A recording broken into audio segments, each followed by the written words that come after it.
Hello students, motion की इस class में अब हम न्यूमेरिकल्स करेंगे। न्यूमेरिकल्स करने हमारे लिए इसलिए ज़रूरी है क्योंकि जो फॉर्मूले अभी तक हमने सीखे हैं हम उनको प्रैक्टिकलिटी में कैसे अप्लाई करेंगे ये सीखना हमारे लिए बहुत ज़रूरी है। अगर हम उसकी प्रैक्टिकलिटी नहीं सीख पाएंगे तो फॉर्मूले रखने का हमारे लिए कोई लॉजिक नहीं रह जाता है।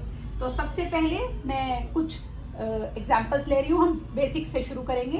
तो हमारा पहला क्वेश्चन है, change the speed of 6 metre per second को मुझे किलोमीटर पर आवर में कन्वर्ट करना है। ठीक है, आपको ये कन्वर्ट करना है। तो सबसे पहले मीटर को किलोमीटर में, तो हमें पता होना चाहिए कि 1 किलोमीटर में कितने मीटर है। कितने मीटर हैं? 1000 मीटर। अब मुझे करना है सेकेंड को आवर में। ध्यान से देखिएगा, 1 आवर में 60 मिनट और 1 मिनट में 60 सेकेंड। तो 1 आवर में मेरे हो गए 60 × 60 3600 सेकेंड्स। ठीक है, अब क्योंकि मुझे 6 मीटर पर सेकेंड को कन्वर्ट करना है किलोमीटर पर आवर में, ठीक है, तो मैं क्या करूंगी, मीटर को किलोमीटर में कन्वर्ट करना है 1000 से, डिवाइड कर दीजिए और 3600 से मल्टीप्लाई कर दीजिए। ठीक, देखिए क्या कर रहे हैं, जो कट रहा है काट दीजिए। 2 0 से 2 0, 2 5 = 10, 2 3 = 6। ये मेरा हो गया किलोमीटर पर आवर। हमें फिजिक्स में ये कोशिश करनी है हम अपने आंसर को फ्रैक्शन में ना छोड़ें, तो हम इसको डेसिमल में कन्वर्ट कर रहे हैं, किलोमीटर पर आवर। इस तरह से इसको हमने क्या करा, किलोमीटर पर आवर में कन्वर्ट कर दिया। तो चेंज कर दिया हमने यूनिट को, मीटर पर सेकंड से कंप्लीटली वो चेंज हो गया। ठीक है, अब हम अपने अगले क्वेश्चन की तरफ बढ़ते हैं। हमारा अगला क्वेश्चन है क्वेश्चन नंबर, हमें एक क्वेश्चन दिया गया है, देखते हैं। देखिए क्या है, ध्यान से सुनिएगा। ये क्या कह रहा है, बस X travels a distance of 360 kilometre in 5 hours। बस X, ठीक है, डिस्टेंस कितना कर रही है, 360 किलोमीटर। टाइम कितना ले रही है, 5 आवर। ठीक है, उसके बाद whereas बस Y travel a distance, बस Y ट्रेवल कर रही है डिस्टेंस 476 किलोमीटर। कितने टाइम में, टाइम ले रही है वो 7 आवर। ठीक है, आपसे उसने पूछा है कि बताइए कौन सी बस ज्यादा फास्टर ट्रेवल कर रही है। फास्टर ट्रेवल कर रही है तो हम क्या निकालेंगे, स्पीड। दोनों की हम स्पीड निकाल लेंगे और स्पीड निकालकर हम उसका कंपैरिजन कर लेंगे। तो स्पीड x क्या होगी, डिस्टेंस डिवाइडेड बाय टाइम, ये भी डिस्टेंस डिवाइडेड बाय टाइम। तो देखें, सबसे पहले जब भी आप क्वेश्चन करेंगे फिजिक्स में, आपको इंश्योर करना है कि अगर ये किलोमीटर है तो ये आवर होना चाहिए, ये किलोमीटर है तो ये आवर होना चाहिए। अगर यूनिट सेम नहीं है तो कन्वर्ट करेंगे, उसके बाद हम अपने न्यूमेरिकल को कंटिन्यू करेंगे। तो डिस्टेंस हमारा कितना है, 360, टाइम है 5। ये मेरा आ गया स्पीड x, बस x की स्पीड। तो हमने इसको डिवाइड करा, 72 kilometre per our. Speed of y, distance था 476, टाइम था 7, ठीक है, किलोमीटर पर आवर। तो speed of y 68 kilometre per hour. तो अब जैसे कि आपको पता लग रहा है, speed of bus x is faster than speed of bus y। इस तरह से हम फिजिक्स के ये जो अपने हमारे अलग अलग कंसेप्ट हैं, डिस्टेंस है, डिस्प्लेसमेंट है, एक्सेलरेशन है, उन्हें प्रैक्टिकल डेली लाइफ में इस तरह से अप्लाई करते हैं। हो गया हमारा क्वेश्चन। अब हम अपने अगले क्वेश्चन की तरफ बढ़ रहे हैं। देखिए, देखते हैं हमारा अगला क्वेश्चन हमें क्या दिया गया है। हमें एक क्वेश्चन दिया गया है, एक अरेंज करना है। हमें 3 डेटा दिए गए हैं और हमें इन्हें इंक्रीजिंग ऑर्डर, लीस्ट को सबसे पहले रखना है, अरेंज करना है। एक एथलीट रन कर रहा है, एथलीट रन्स, जिसकी स्पीड दी गई है 10 मीटर पर सेकेंड, दूसरा हमारा दिया गया है बाइसिकल। एक बाइसिकल है आपकी moving with the speed of 200 metre per minute, ठीक है। और तीसरा आपको दिया गया है स्कूटर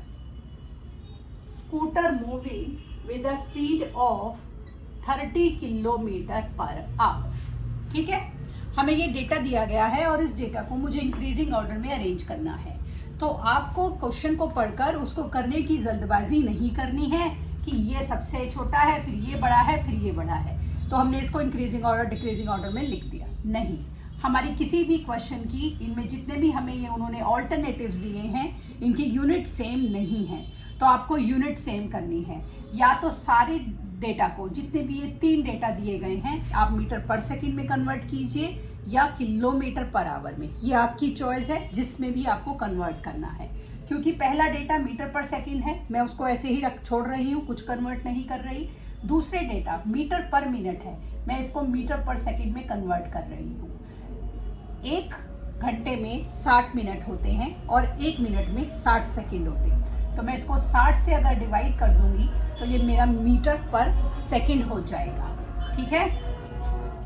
अब मैं इसको 60 से डिवाइड कर रही हूँ, तो ये मेरा हो गया 1 0 से 1 0 10/3 3.33 मीटर पर सेकंड हो गया हमारा।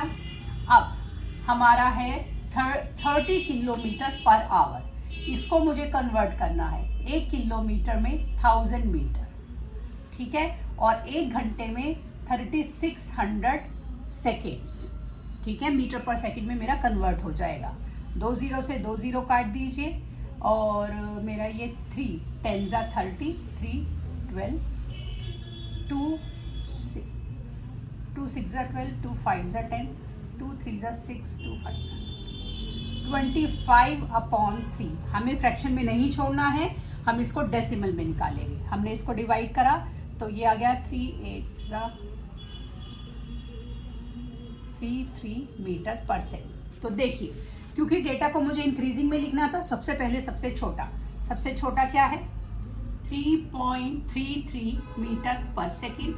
इससे बड़ा क्या है 8.33 मीटर पर सेकंड और सबसे बड़ा क्या हो गया 10 मीटर पर सेकंड। आपको आंसर यहाँ नहीं छोड़ना है, जो ओरिजिनल डेटा था उसकी फॉर्म में इसे लिखना है। तो 3.3 मीटर पर सेकंड थी मेरी स्पीड, 200 मीटर पर मिनट।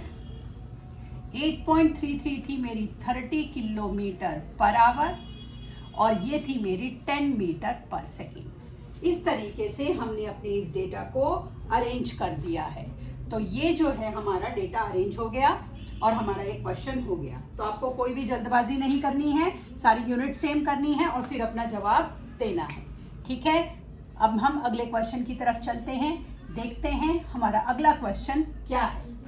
हमारे अगले क्वेश्चन में उसने पूछा है a train starting from a railway station attains a speed of 31 metre per second in 1 minute, find its acceleration.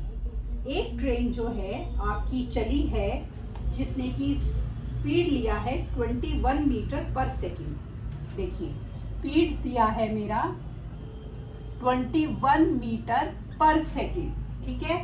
Time कितना दिया गया है मेरा 1 मिनट, ठीक। मुझे क्या निकालना है, मुझे निकालना है एक्सेलरेशन, ठीक। अब सबसे पहले तो हमारा जो ये डेटा है, हमें इसको डेटा को अरेंज करना पड़ेगा।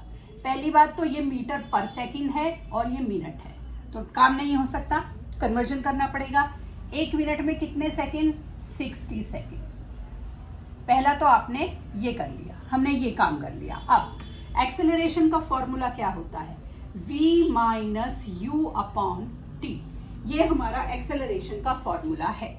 अब जब हमने फिजिक्स के ये कंसेप्ट शुरू करे थे, मैंने आपको एक क्लू दिया था कि जो स्पीड है हम उसको रिप्रेजेंट करेंगे v से, ठीक है। अब जो हमारी स्पीड होती है एक्सेलरेशन के फॉर्मूले में जो v होता है वो होता है फाइनल स्पीड और जो u होता है वो होता है इनिशियल स्पीड। ध्यान से सुनिएगा, ठीक है। अब बच्चों को ये समझ नहीं आता कि ये जो स्पीड दी गई है ये मेरी फाइनल स्पीड है या ये मेरी इनिशियल स्पीड है। अब यहाँ पर कंफ्यूजन हो गया, क्यों? क्योंकि जब तक आपको ये नहीं पता कि ये जो डेटा दिया गया है ये v है या u है, आप फॉर्मूले में नहीं लगा सकते। फॉर्मूले में गलत लगाया, एक्सेलरेशन निगेटिव आ जाएगी, या एक्सेलरेशन निगेटिव है अगर पॉजिटिव आ गई, सारा क्वेश्चन हमने गलत कर दिया। तो आप मेरी बात को ध्यान से सुनिएगा, ये बहुत इंपॉर्टेंट है। अगर एक चीज रुकी हुई है और फिर चली है, रुकी हुई थी फिर चली है, तो हमेशा u 0 होगा और v वो होगा जो आपको क्वेश्चन में डेटा दिया गया है, ठीक। If a thing starting from rest से चला है तो u क्या होगा 0 और v जो आपको डेटा में वैल्यू दिया गया। समझ गए? पहला सूत्र, पहली बात आपको कान खोल के आंख खोल के दिमाग में घुसा लेनी। दूसरा, अगर एक चीज रुकी है, चलते चलते रुक गई है, जैसे अ train is running from a certain speed and it stopped at a certain station, stop हो गया, तो यहाँ पर आपका फाइनल वेलोसिटी 0 होगा और u आपका जो भी डेटा दिया गया होगा वो होगा। आप मेरी बात को समझे। अगर एक चीज मूव कर रही थी क्वेश्चन में और मूव करने के बाद वो मूव करते करते रुकी है तो आपकी फाइनल वेलोसिटी 0 हो जाएगी, और चल रही थी तो u जो हमें डेटा में गिवन होगा। ये दो चीजों को अगर आपने जीवन में समझ लिया, फिजिक्स के इनिशियल और फाइनल स्पीड के आपके डेटा जो है न्यूमेरिकल के, आप उसको सही तरीके से इंटरप्रेट कर पाएंगे। सही? तो अब आप इस क्वेश्चन को डिटेक्ट करने के लिए मैं आपको एक क्वेश्चन दोबारा पढ़ रही हूँ। उसने बोला a train starting from railway station, train railway station से चली थी, attains a speed of 21 metre per second, मतलब खड़ी हुई थी, चली थी, तो इट मीन्स u क्या था इस क्वेश्चन में 0, ठीक। और स्पीड जो ये दी गई है ये क्या है 21, ये है मेरी v, उसने स्पीड ली। अब इसको फॉर्मूले में लगा दीजिए, एक्सेलरेशन a, v है 20, u 21, u है 0 और टाइम था 60। 21 में से 0 गया, 21 ही रहेगा, 3 से डिवाइड कर दीजिए, तो एक्सेलरेशन का unit metre per second square. चाहे तो आप इसको कन्वर्ट कर दीजिए, ये मेरा हो जाएगा डेसिमल, 7 अंदर 20 बाहर, डेसिमल लगाया 0 2.35 मीटर पर सेकंड स्क्वायर। समझे आप? तो ये मेरा क्या आ गया एक्सेलरेशन। फिजिक्स में यूनिट जरूर लगानी है, नहीं तो हमारे उस क्वेश्चन की कोई वैल्यू नहीं रह जाएगी। इस तरीके से हम फिजिक्स में अपने जो हमने कंसेप्ट सीखे हैं उन्हें डेली लाइफ में प्रैक्टिकलिटी में अप्लाई करते हैं। आगे के कुछ न्यूमेरिकल कल की क्लास में करेंगे, तब तक के लिए शुभ रात्रि।